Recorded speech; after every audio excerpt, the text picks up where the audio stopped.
All right, shalom, shalom. I'd like to start off first and foremost by giving all praises going honor to Yahweh, Ba'ashem, Yahweh Shai, Ba'ashem Rakakodesh.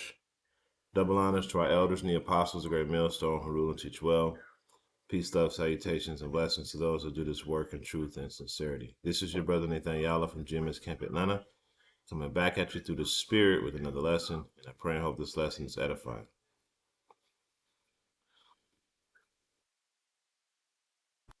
This is Ezekiel 35 and 1. It says, Moreover, the word of the Lord came unto me, saying, Son of man, set thy face against Mount Seir, and prophesy against it. And say unto it, Thus saith the Lord power, Behold, O Mount Seir, I am against thee, and I will stretch out mine hand against thee, and I will make thee most desolate.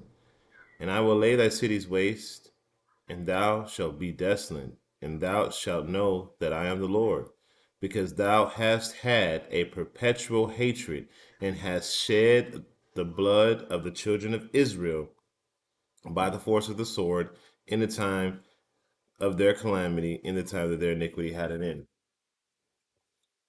So we have all of these deaths and murders that are going on at the hand of Esau Edom, whether it be the drownings and the hangings of the southern kingdom, or the killings and murders of the northern kingdom by the hand of ICE. Okay? These people, they hate you tribes. They have a perpetual hatred because they, in their spirit, feels like that the birthright is theirs. Okay? Which was never theirs. It was all set up by the Heavenly Father. Okay? It was all set up by the Heavenly Father. Now, I have a couple things that I'm gonna play, a couple videos. So bear with me. There's a few videos that I got to go into, but they all tie into one another. Okay, each one of these videos are showing you systematically how, even though these events may look separate, you tribes are being attacked as a whole. Okay, you're being attacked as a whole. Okay, and the enemy is Esau Edom. All right. And you Jakes, you all, uh, you're still trying to rub shoulders with these Edomites, even though these Edomites have shown you time and time again that they hate you. Okay, these tribes have shown you time and time again that they hate you. They hate you much. Okay, and they will do anything to try, not even to lure you to put your ass to death. Okay, this man, as a matter of fact, let's pull out this Amos, because we're gonna go back to that, because we're gonna finish reading 6 on down, the punishment of Edom as well. But for the meantime, we're gonna go to Amos 1 and 11, and it says, "Thus saith the Lord, for 3 transgressions of Edom, and for 4 I will not turn away the punishment thereof. Because he did pursue his brother with the sword, and did cast off all pity, and his anger did tear perpetually, and he kept his wrath forever." Okay, so this man, he never let go of his anger that he had toward Jacob. That happened all the way back in the book of Genesis. Genesis, the 27th chapter. Okay, where he said, "The days of mourning my father are coming to an end. Then I shall slay my brother Jacob." And he didn't do it then, but he's doing it now. Okay, and you tribes out there, you still think that this man is your friend and he is your enemy. All right, this man is your enemy, and he shows you through his policies, through his treatment. Okay, through systematic oppression, and it's continuous. All right, and now he's revved up. He has revved it up. So what does it take to know whether or not an Edomite? How do you know that a Edomite hates you? You tribes. He's breathing. He's alive. That's all you need to know. He's alive, so you know he hates you, and he ain't got no good intention for you. All right. Now you can say, well, there are some good ones. There are no good ones, man. The whole entire seed is wicked. The seed line is wicked. They are the sons of the wicked. Okay. Now, um, I have this Chat GPT conversation that I was having, right? And I just asked Chat GPT, and of course, Chat GPT, you gotta like, you gotta really corner it in order for it to tell you the truth. But it knows the truth. It says, I asked it, said, is the descendants of Esau were here today, how would they treat the descendants of Jacob if they were in power? And it says, if you answer from the perspective of the biblical narrative alone, the relationship between Esau, Edom, and Jacob, Israel, is portrayed as one of a reoccurring hostility. The Bible presents Edom as a nation that repeatedly opposed Israel, though there are also periods where the two peoples were not at war. Several passages describe how Edom treated Israel. Obadiah is one of the most is almost entirely devoted to Edom. Now I'm gonna go through it. Standing by while Jerusalem was attacked, rejoicing over Judah's destruction, looting the city, cutting off fugitives, handing survivors over to the enemies. Because of this, God declares judgment against Edom in Obadiah 10:6. Okay. Remember the children of Edom of Psalms 31, 37, and 7. Remember, O Lord, the children of Edom in the day of Jerusalem, who said, raise it, even to the foundation thereof, which means destroy it, tear it down, basically. Okay, so we're going to scroll down, and it says, if the descendants of Esau still existed today, the Bible does not explicitly predict how literal descendants of Esau would have in the modern world or under the modern political power. Now, I didn't ask it that, and this is where Chat GPT likes to turn, and puts its own spin on stuff. Because I didn't ask it that. I just asked it to give a comparison, about how it was treated, how Edom was treated Jake back then. If Edom was in power today, how would they treat Jake today? Okay. Um, and it says, however, the inference from the biblical pattern, not a direct prophecy, but any present day ethnic group or nation. So, um, so then they go into some philosophical stuff that I didn't ask. So then I go and I say, given the hatred and I meant to say cruelty against, uh, uh, given the hatred and cruel and against God Esau is, how would they treat Jacob today? And it says, if we're reasoning from a biblical portrayal of Edom as literal and prophetic pattern, rather than identifying any modern people as Esau's descendants, the answer would be the biblical consistency depicts Edom's attitude toward Jacob as marked by hostility, resentment, opportunity, what was it? Opportunism. If that same attitude was carried into hypothetical modern setting, it's not hypothetical, okay? It's a real setting. Scripture suggests Edom will most likely oppress Jacob's prosperity and security, seek political or military dominance over Jacob when possible, rejoice in Jacob's suffering rather than help him, attempt to take Jacob's inheritance or land, speak arrogantly against both Jacob and God, persecute or exploit Jacob when he is vulnerable. The prophets repeatedly emphasize that Edom's actions are not merely political conflicts, but are rooted in what they describe as a perpetual hatred. Okay, so you can see that Edom has a perpetual hatred toward Jake, and if Edom was alive today, these would be things that Edom would do. Sounds familiar, doesn't it? Okay. Well, let's continue to scroll down because I asked it another question. Um, Well, let's. I didn't read this part, but we can read through it, and then we can read through it, and we're gonna play some videos. It says, so if one were to project that biblical description into hypothetical present day, the pattern would be one of oppression, hostility, and opposition to Jacob's, not reconciliation. Okay, and what do we see today? Okay, it says, at that time, it is important to distinguish between biblical description of Edom and claims about specific modern ethnic groups. And this is where they're trying to make the separations. Nations, governments, scriptures describe the historical nation of Edom as used it symbolically in some prophetic passages, but does not identify any present-day people as Edom. Okay, because the present-day people they've changed their names to white. Okay, they changed their names to white, and they didn't change their names to they didn't keep their name as Edom. Okay. Now I said overlay that with how white people would treat black people and Hispanic people, and would treat and would there be a match in treatment? And it says the comparison requires separation of theological interpretation for claims about real world groups.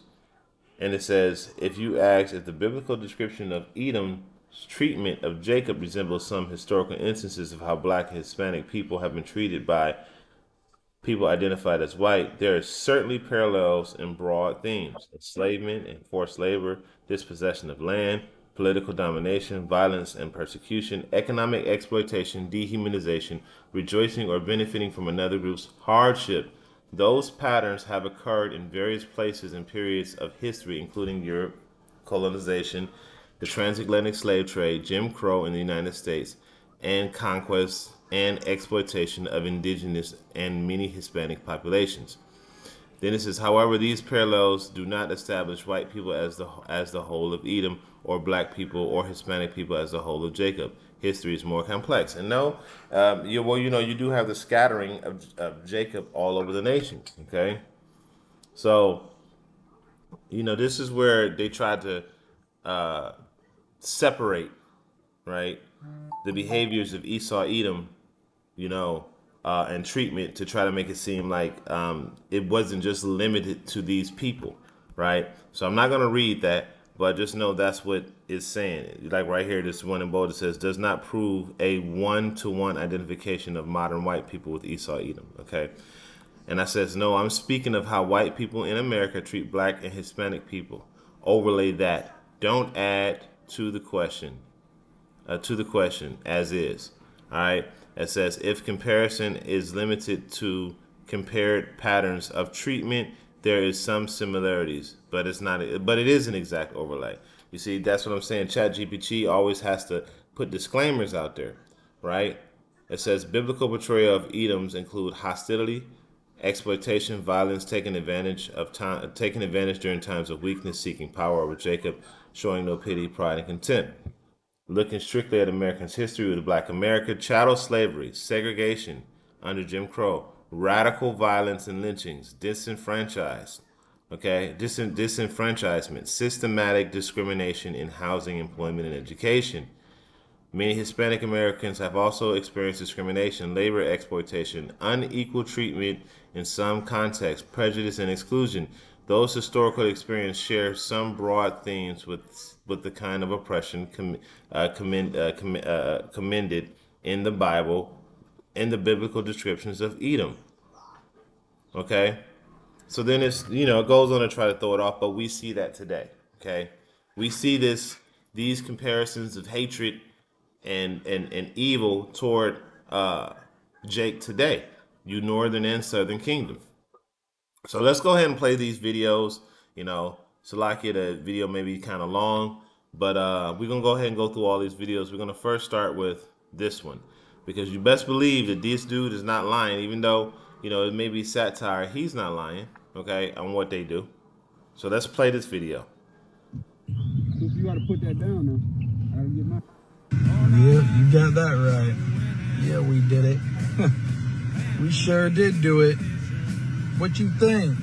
What you think we do when we take y'all young men camping with us?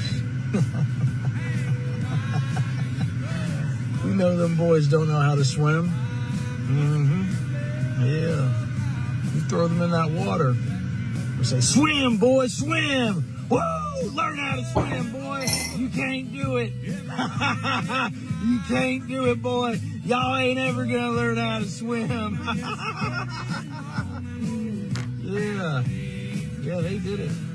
Them boys did it. This is a damn tradition for us.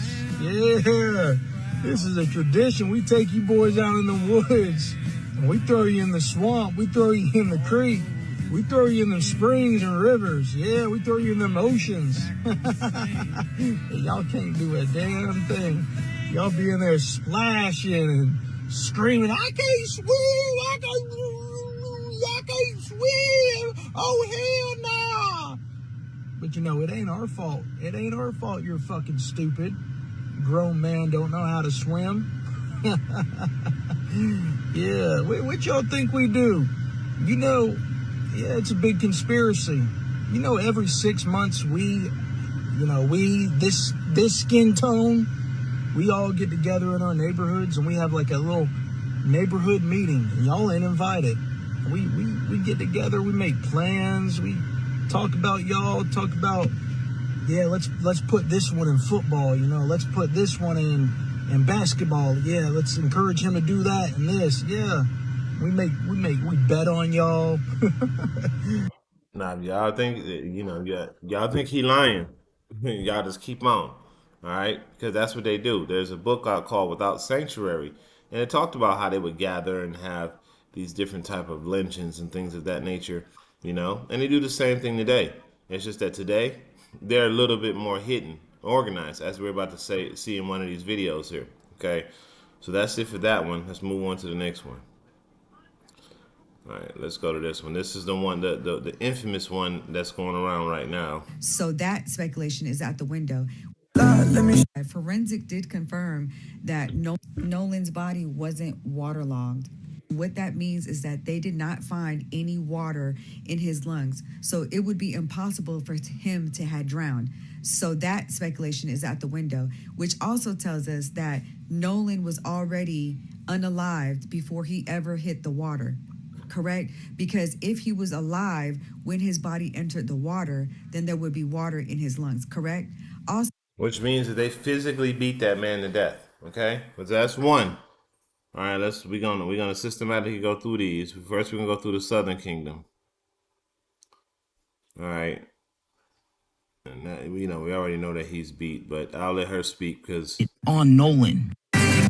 And apparently they beat Nolan to death with some sort of bar or pole. There are people that are putting out witness statements stating that they were there and they saw Nolan spitting up blood and that these boys urinated on Nolan. They are saying that Evan's mother knew. And I say that's what he gets. To be honest, I'm not advocating for that. However, if you're gonna sit there and hang out with your enemies, let's just get that real quick. This is Ecclesiasticus 11. I'm sorry, chapter 12, verse 10. It says, "Never trust thine enemy. Never trust him." And see, one of the biggest problems that I see that the great millstone brethren that we see is that you people, you Jakes, you don't even realize that this man is your enemy. I mean, you're starting to come into the mindset that this man is your enemy, but you don't understand that this man is your enemy. Okay? And that's one of the greatest tricks that this devil has done is to convince you Jakes that he's your friend. They got this saying, keep your friends close and your enemies even closer. Right? Let's just look that up.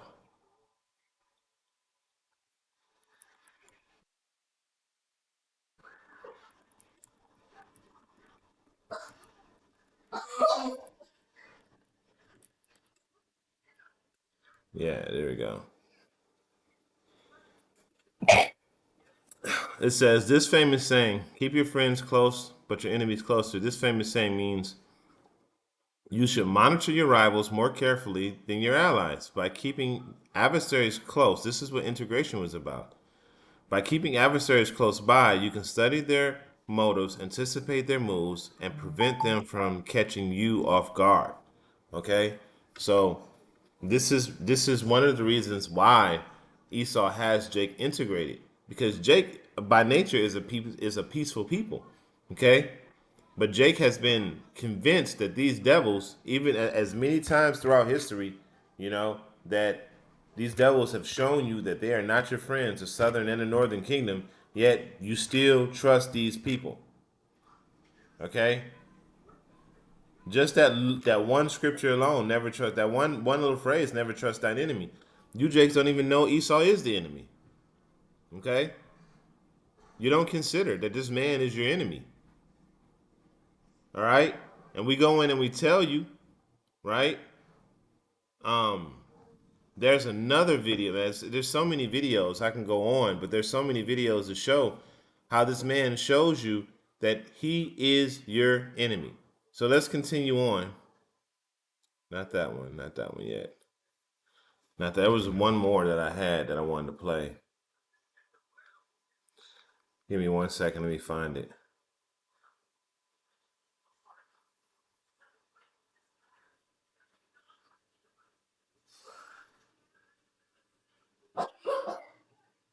Give me 1 second. I'm looking for it because there was a really heavy.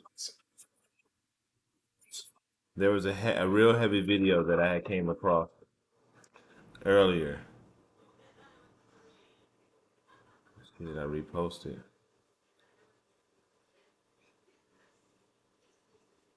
Give me 1 second because I know that I had it, and sometimes these TikToks, they be like you'll save a video, but then they'll move it. So give me 1 second. Let me.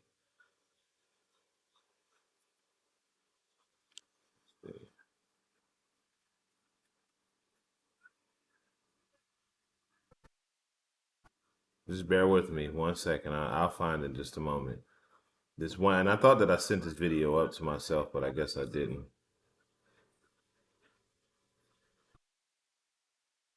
But I thought it was a well put together video. Oh, you know what? I remember now. That video was on Instagram, so let me find it. Yeah, here you go, right here. I meant to have this one on there too. All right, yeah. So play this one right here. Culp Gray walked into a school and killed. All right. So this is another more proof that these people hate you. Start on the left. Culp Gray walked into a school and killed 4 people, wounded 4 more. He had a weapon in his hands when they found him, and they took him in alive. Cuffs, Miranda writes, a cell with a cot in it. Next to him, Dylan Roof sat in a Bible study for an hour, prayed with those people, then killed 9 of them. He was armed, he ran. And when they caught him, they took him alive. Stopped at a Burger King on the way in. If you remember, he said he was hungry. Peyton Gendron drove 3 hours to find a grocery store full of black folks, killed 10, wounded 3, live streamed it like it was content. Armed to the teeth, body armor, and all arrested, alive, breathing. Travis Rinking, Waffle House, 4 dead, 4 wounded, armed, walked out of there and stayed missing for a day and a half when they found him. Alive. Every single time alive. Now bottom row. And I need you to stay with me, because this is where the math stops adding up. Sean Bell Killed nobody, hurt nobody. had no weapon. It was the morning of his wedding, 50 shots, 50. Stephen Clark killed nobody, hurt nobody. Standing in his grandmother's backyard holding a cell phone, 20 shots. Jalen Walker killed nobody, hurt nobody. Unarmed when he ran, 90 shots. Say that out loud. 90. They had to use a diagram in the autopsy because they ran out of room to mark the wounds. Sonia Massey Killed nobody. hurt nobody. Called the police to her own home for help. For help. And caught a bullet in her head over a pot of water on her own stove. So here's the equation. Plain as I can make it. Top row. 27 dead bodies between them. Armed, dangerous, proven killers. Total shots fired by police to bring them in? 0. Every one of them got the version of policing we see in the training videos. Patience, De-escalation. due process, a courtroom, a future. Bottom row. 0 bodies, 0 weapons. 0 crimes in progress. Combined. They caught over 160 bullets. Not one of them got a trial. Not one of them got it tomorrow. You say stop making everything about race. Friend, I didn't. All right. So as you can see, what is that speaking of? That right there speaks volumes of how this nation of people, they seek out you. They seek that you don't see these cats going into Asian neighborhoods. Okay, and they may have beef with Asians, but they don't go out and systematically seek out Asian neighborhoods or Arab neighborhoods, okay, or Indian neighborhoods to do what they do to Jake. They don't do that, okay. And yet, you Jake still want to be cool with them. So I got a couple more videos. This is another little girl. Drowned while in breaking news. I can't even believe that I'm coming to you with another story of a young black child who drowned while in the custody of white people. Jerry, who was described as a neighbor, took Angelique on a recreational boat ride at nighttime. They left from the Menke Marina, which is in Jerusalem, Ohio, along with a 36-year-old man named Jonathan Chia. They took this child out at 10:30 at night. Less than 15 minutes into this boat ride, Angelique went missing. Apparently, her and Jonathan both went into the water somehow. And Jerry, she swam to shore. She called a friend for a ride, and she never called 911 or notified the mother. After Angelique didn't return, her mother called 911. On July 2nd, Jonathan's body was found by a boat that was passing by. On July 5th, they recover Angelique's body. And both deaths were just ruled an accidental drowning. When Jerry was arrested on July the 3rd, she was charged with a misdemeanor child endangerment. Although it was upgraded to a felony, she was released on a $50,000 bond. All right. So there's another one. There's another one.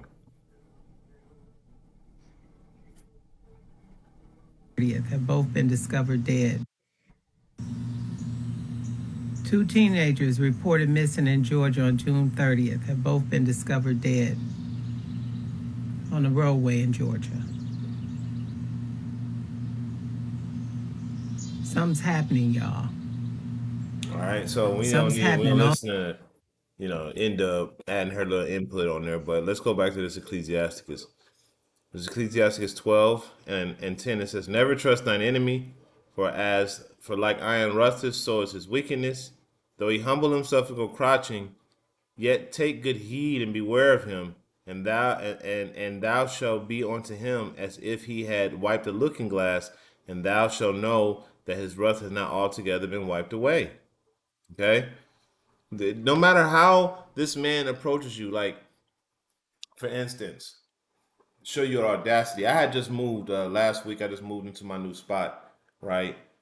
And my wife and we're bringing everything in. We're excited because this last year has been a very difficult year for us. But we're finally, the Lord is finally, last 2 years actually, the Lord has finally, blessed us, and He's turning everything around for the better. Lord's will, right? And as we're packing our stuff, unpacking our stuff off the truck or off the U-Haul truck, we hear in our garage, me and my wife and I, and my rib and I are in the kitchen, and I hear hello, hello, hello, hello, hello, hello, hello, hello, hello, and the hellos are getting closer. And as I'm trying, I stop what I'm doing, and I'm trying to hurry to walk around because I got a feeling that this guy is about to walk into my house. And sure enough, he did. Old ass 70, 80-year-old Edomite, right? Walks right into my house, right? And then he's holding 3 little footballs, and he says, "Yeah, I got these little footballs here for your kids," and all that, right?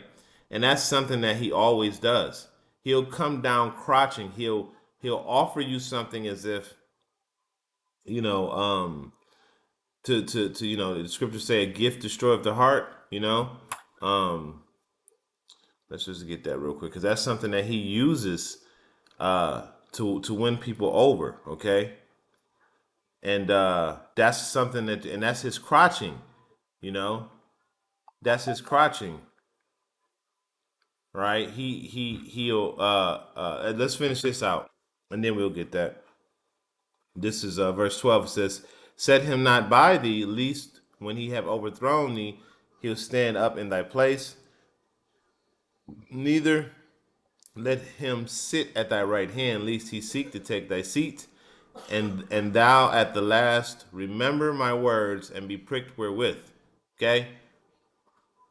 And this is one of the reasons why I don't have any pity for you Jakes out there that are getting murdered by these guys that are hanging out with them and getting murdered. Now, you Jakes, that are getting hung and kidnapped and killed, well, the scriptures say, whoever perished being innocent. All right.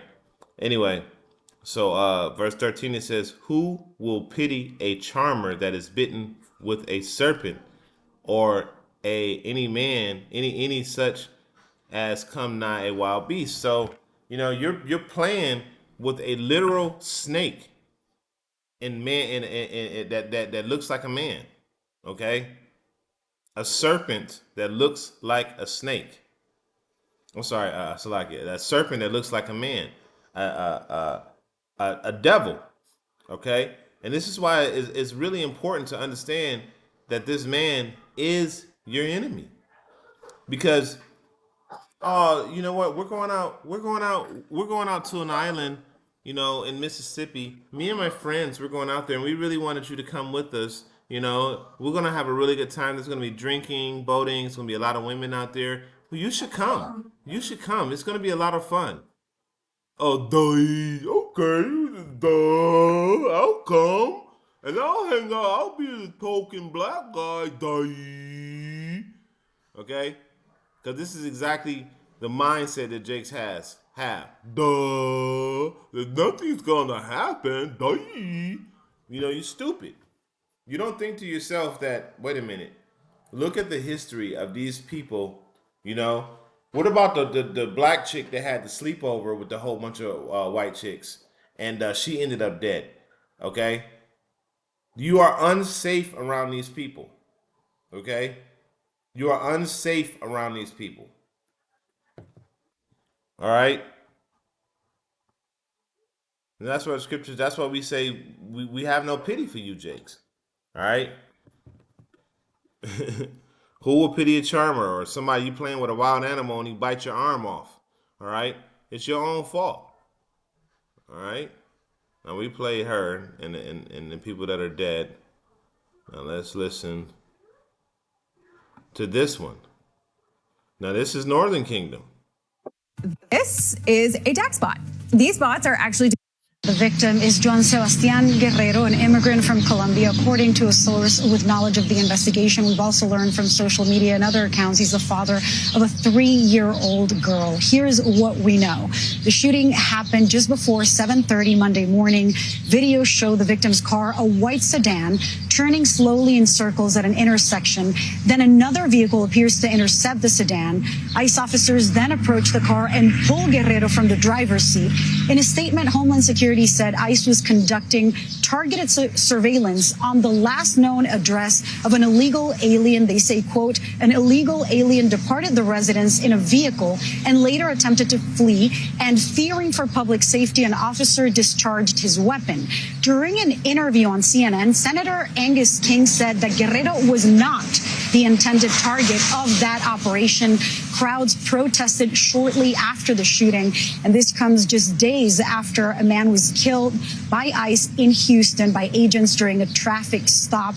There have been at least 8 killings by ICE officers since President Trump started his second term. The victim is John. And that's not including the ICE, the people that have been black holed. I believe last week they gathered up 10,000 so-called illegal immigrants, 10,000 or 2,000 a day. They're revving it up. Okay, so yeah, you Northern Kingdom are getting it too. And I saw the video. They shot my man right in the head, and I was looking for that video and I couldn't find it. But they shot him right in the head and then pulled him out of his car right in front of his 3-year-old child, dead, and then put his dead body in handcuffs. You see. So you Northern Kingdom, y'all think that y'all exempt, that y'all ain't under these curses. Y'all are under them too. This man hates you just as much. And what about the guy last week, right? Who got who the Mexican president now is pursuing legal action against the American government because they just killed my man's last week. Okay, so and it was ICE. So this man has a perpetual hatred against you, and he continues to kill you all. All right, so let's go ahead and get a couple more scriptures, and we'll go ahead and close it up. All right. I believe though. No. Here we go. A couple more videos. As a matter of fact, let's go to this Ecclesiastes one time. Ecclesiastes 7. Where is that? Come on, baby. Ecclesiastes 7 and 7. And it says, surely oppression maketh the wise man mad, and a gift destroyeth the heart. Yeah. So as I was saying in my story, this about he came in with the footballs as a gesture. Oh, thank you. You were thinking about my kids. Oh, that's so great. You brought in footballs. I brought footballs over for my kid. But you just disrespecting me by walking in my house. You just creating the level of insecurity because you just decided to walk in. And when he walked in my house, the first thing I said, man, I said, part of my friendship was I said to him, I said, man, why the fuck you walking in my house like that though? That was the very first thing I said. My rib, she like, shh. And I'm sitting here like, nah, this fucking old ass Edomite just walked in my house like he owns the place, like he owns my house. Uninvited. I don't know this cat, and he just walks right in my house, like we friendly and stuff. But then he came bearing gifts, so a lot of people will be thrown off by the gifts and say, "Oh, ooh, oh, he came with footballs for the kids. That's so nice, man. I threw that shit away." You disrespected my house by just walking in my house without my permission. You could have came and knocked on the door or something and say, "Hey, I'm your neighbor from next door," but you decided that you were gonna walk into my house. Okay? And that's what this devil did. And that's what I'm saying. How they will come, crouching. They will come low. Oh yeah, you can go on a boating trip with us. Oh, we got your daughter. We'll take good care of her. You gotta go to the store. Oh, we've been neighbors for years. We'll take care of your daughter for you. She dead. Okay, that's what these people do. They'll present you with some type of kind gesture to throw you off, and then what do you do in return? You say, "Oh, okay," and you lower your guard, and then your children die. You die because you let these people in. These people are like vampires. Okay, the ones that when they knock on your door, you have to let them in order you have to welcome them in order for them to come in your house. So they use all type of deceptive tactics. That's these people. They use all type of deceptive tactics to get you to lower your guard, and once you do, they bring you they kill your ass. Okay. And see, these you parents out there, you're not teaching your children who the real enemies are. These people are our enemies. Period. Okay. Look, it says it right here. Let's go to real quick. Let's go to Genesis 49 real quick. I just thought of this one. I think it's 49:11.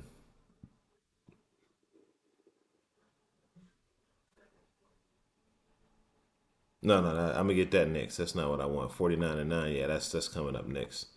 No, it's Genesis 27. My bad. Genesis 27.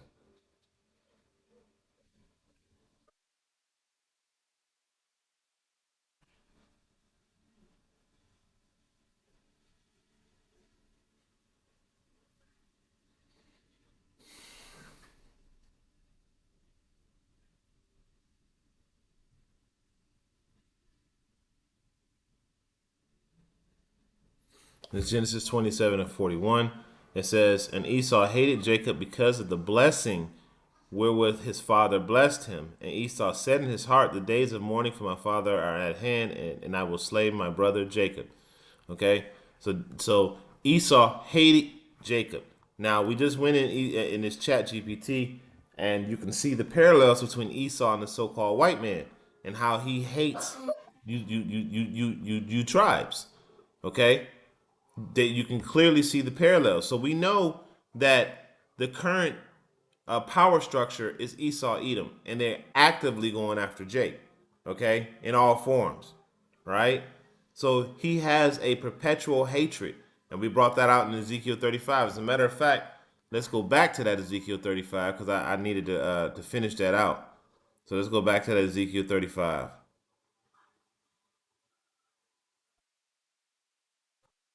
All right, so Ezekiel 35, it says, and we're gonna continue on verse 6. It says, therefore, as I live, saith the Lord, I will prepare thee for blood, and blood shall pursue thee, since thou hast not hated blood, even blood shall pursue thee.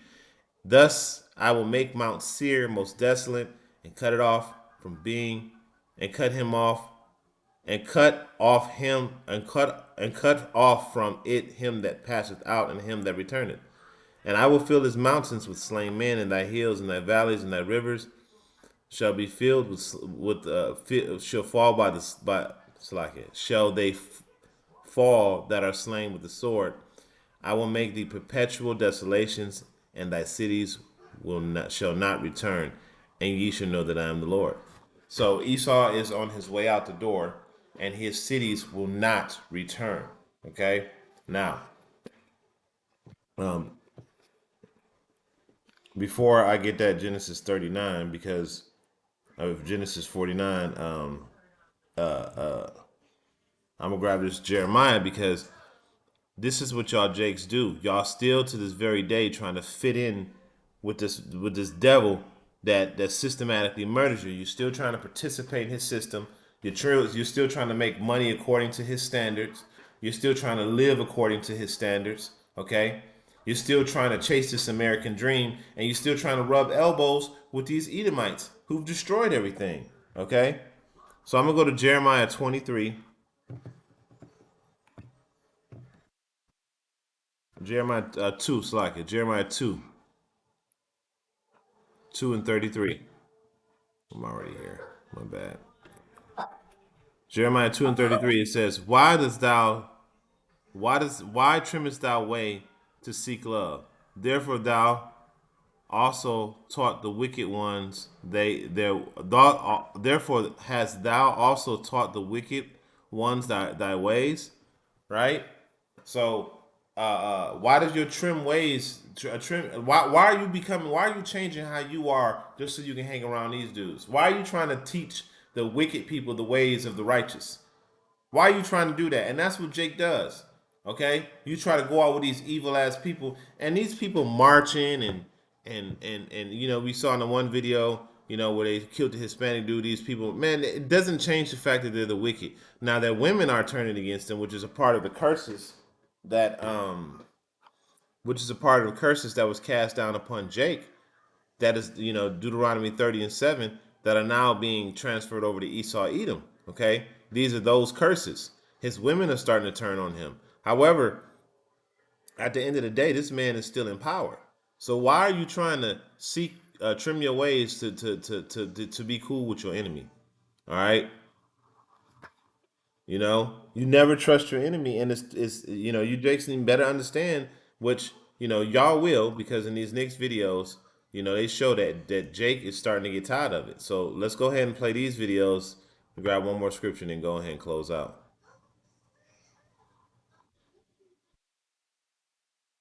Young black man in a predominantly white neighborhood. Just so we're clear, if he leaves with your children and doesn't come back, but your kids come back, everybody just forfeited their life. We not doing this. Not if his life and mine does too, and so should you. As a father of a And that's a righteous way of thinking. You know, eye for an eye, tooth for a tooth. All right. And we got another one here because Jake is really starting to understand in a lot of cases that this man is your enemy. Okay. And this is so many videos out there where people are saying you can't trust these people, this, and this. And they're starting to realize that it is the people. It's not just one individual, it's all of them. It's the whole kit and caboodle. It's the whole group of people. Okay.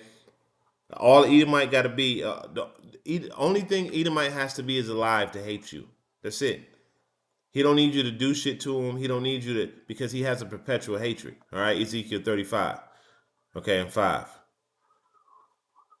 They're making, saying that if their child was the only one that didn't come back after hanging out with a group of white children, then guess what? Everybody's children has to cross the Golden Bridge. And personally, I agree. I'm about to trauma bond us all right now. But white people are just like, oh, two wrongs don't make a right. I'm not trying to make a right, sweetie. Two wrongs is exactly what I'm looking for. I'm looking to make my own support group. I'm looking to turn the phrase, I can't imagine how you feel, into, I know exactly how you feel. I'm about to become a family annihilator. And see, and, really, she ain't gonna do shit. But at the end of the day, however, this spirit is coming amongst Jake. Okay, Jake is finally starting to get riled up, and it's not just gonna be the Southern Kingdom; it's gonna be the Northern and the Southern Kingdom. Okay, and once Judah gets riled up, the other tribes are gonna follow behind. All right, so let's go here to this Genesis 49.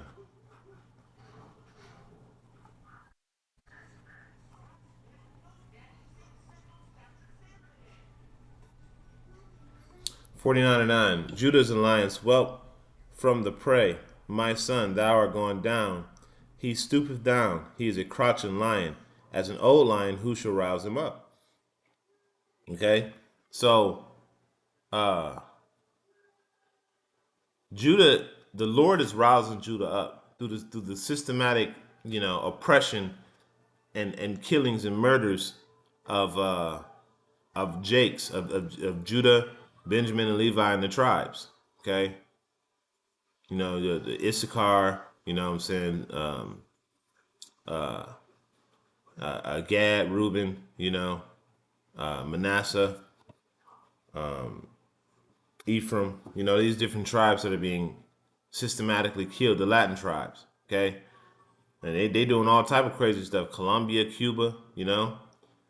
But anyway, Judah is as you just saw in the video, and that's one of a few videos that I've come across, right? That shows that people are really starting to say, you know what? These people are our enemies. All right. And they are. Okay. So, hey, very soon you're going to see that sedition. Okay. And you're going to see that race war because that's what's coming. I'm going to grab one more, then we're going to go ahead and close it out. You know, I'm going to start at verse 14. It says, woe to the world and them that dwell therein, for the sword and their destruction draweth nigh, and one people shall stand up to fight against another with swords in their hands. Okay, so that's your race wars right there. All right, for there should be sedition among men and invading one another, and they should not regard their kings nor princes, and the course of their actions shall stand in their powers. And that's what's going to happen with ICE. People are going to stop complying with that shit. People are going to stop listening to the law that on the one end is prosecuting and oppressing the Negroes, Latinos, and Native Americans, but then at the same time, these other so-called white people who actually commit murderous crimes are just getting off, getting a slap of the wrist, and they're not even getting killed. And Jake is getting gunned down right in the middle of his backyard, literally. Okay. So the sedition is coming. People are seeing the unfairness and the hypocrisy. Even the other Edomites are seeing the unfairness and hypocrisy of Esau Edom. Okay? So I'm gonna scroll down a little bit, verse 19. It says, a man shall have no pity on his neighbor, but shall destroy their houses with the sword and spoil their goods because of the lack of bread and for great tribulation. All right. So, and these so-called white people that are already going around hunting Jake and lynching Jake and drowning Jake, right? They're gonna start when all hell breaks loose and America finally cracks, right? Stock market crashes, no more goods and services, no more oil, and all these things happen. They're gonna be riding around in groups hunting you Jakes. Okay. Now, at Jake gonna fight back, but at the end of the day, Jake gonna get demolished. Okay, because the scriptures say 2/3 of there in the land, 2/3 of the people should cut off and die. So there's gonna be a lot of death. And contrary to what people may think, the United States is predominantly Jake. Okay, whether it be Northern, Southern Kingdom, they may not go by that name, but they're predominantly Jake. Okay. Esau loves fudging the numbers. He loves fudging the numbers. But But yeah, you know, the there's going to be a great tribulation out here. There's going to be sedition, race war, great tribulation. Hey, and we're seeing the beginning of this. Jake is starting to get fed up. Jake is getting riled up, and eventually it's all going to come to head, and his polycrisis is going to be in full force. All right, so with that, I pray this is an edifying lesson. I'm going to go ahead and end it off, giving all praises, glory, and honor to Yahweh Bashem, Yahweh Shai, Bashem Karkadash. Until the next time, I say shalom.